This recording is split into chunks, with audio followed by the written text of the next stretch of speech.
diawasi sehingga mutu pendidikan itu semakin harus terbaik. Khususnya dari BJ, bagaimana teknik Bapak untuk mengawasi daripada tata lingkungan pendidikan di SD? Sekarang silakan untuk Terima kasih Pak Moderator dan Bapak PGRI beserta Pak Abdul Marah. Satu penghormatan pada malam hari ini kami dapat duduk bersama dengan Bapak Ketua PGRI Kota Madiun Bali dan Bapak Abdul Marah untuk berdialog tentang masalah pendidikan. Tadi Bapak menanyakan tentang sampai sejauh mana pengawasan dalam meningkatkan mutu pendidikan di Kota ini, Pak. Yang pertama, kami selaku pengawas di BIJ pada waktu kami mengadakan pembinaan terhadap guru-guru, kami merasa bukan sebagai atasannya, kami merupakan mitra.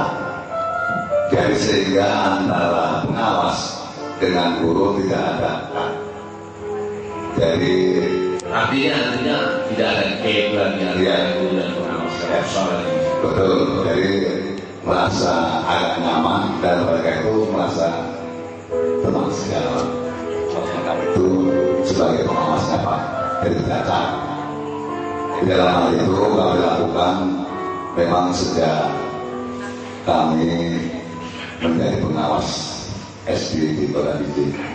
Jadi sehingga apa keluhan guru dapat kami pecahkan sehingga guru itu tidak merasa mendapatkan beban apa yang mereka kerjakan, dan kepada anak-anak mereka itu pun dapat menyampaikan materi pelajaran kepada anak-anak murid. Terima kasih Pak. Berarti Bapak ini mengungkapkan bahwa pengawasan yang ada di BIJ itu adalah share ya, satu guru ke guru lain, dan pengawas itu tidak ada mengatakan praise atau penekanan kepada guru atau kepala sekolah yang diawasi dalam hal kegiatan, mungkin proses KBM dan sebagainya. Untuk itu apa benar itu? Saya tanya gurunya, Bapak siapa? Kira-kira ketika pengawas itu datang, ini datang mengadakan observasi, ketika itu Bapak di ruang kelas, apa yang tindakan yang harus Bapak lakukan? Kira-kira seperti itu. Terima kasih. Ini Pak terus aja kalau Bapak ini ya, jadi nanti balik, nanti pulang dari balik berangkat dari iya, benar aja. Terus aja kan. Kami dari kebetulan terasa Tanjung Balai sama Bundai ya. Sehingga saya Pak Kada ini pun teman dekat saya dalam program titik-titik ya, ada yang dirahasiakan itu Pak. Dalam hal ini Pak, sesuai dengan fungsi Pak Pengawas, kami kan di BIJ itu ada misi kami itu yang namanya 5I1E. 5I1E ini tugas Bapak Pengawas memeriksa kelima tanggung jawab guru. Salah satu yang pertama adalah manajemen kelas, RBP, silabus dan sebagainya. Itu dimonitoring, diawasi, dibina oleh Bapak Pengawas. Kemudian yang kedua adalah pengolahan kelas. Alhamdulillah sebagian dan hampir seluruhnya pengolahan kelas di wilayah kita itu menerapkan belajar kelompok.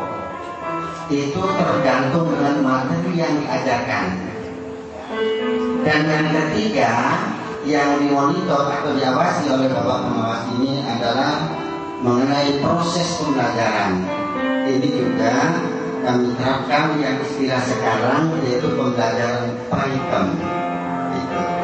Kemudian seterusnya mengenai penilaian. Ini juga bukti-bukti fisik boleh sesekali berkunjung ke Binjai itu kami terapkan yang namanya portofolio. Itulah hasil karya murid yang jadi satu portofolio, satu siswa satu portofolio dalam bukti.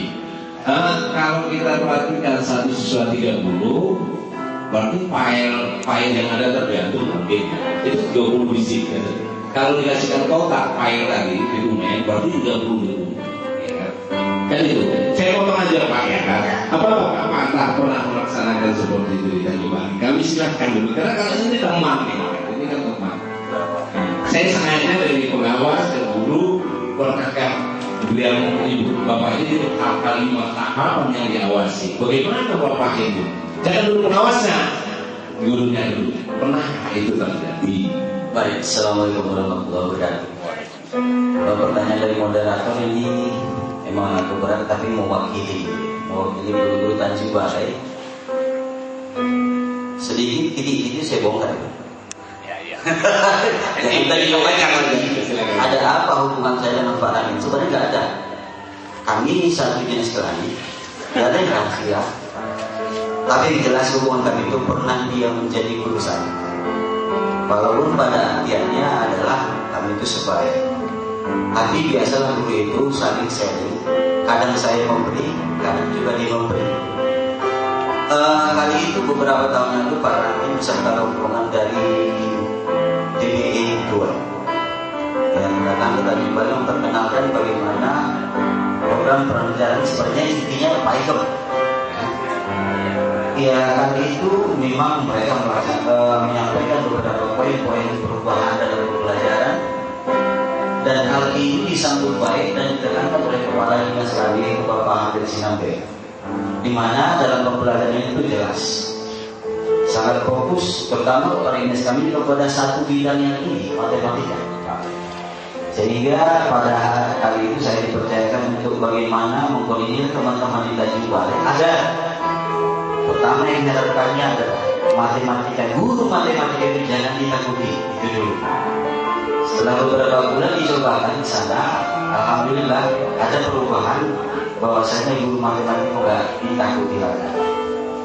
Langkah berikutnya adalah bagaimana kami berupaya untuk menerapkan poin-poin yang berarti dalam pembelajaran pertama yang Bapak katakan tadi, portofolio. Itu kami laksanakan. Kalau nanti siswa kami rata-rata memang tidak ada 30 Pak, rata-rata 40 ke atas. Itu kami membayar juga dengan konteks pembelajaran yang kelompok pada sehariannya dan masing-masing itu nanti punya PR sendiri. Khusus tentang matematika, barangkali cabangnya menjadi 2.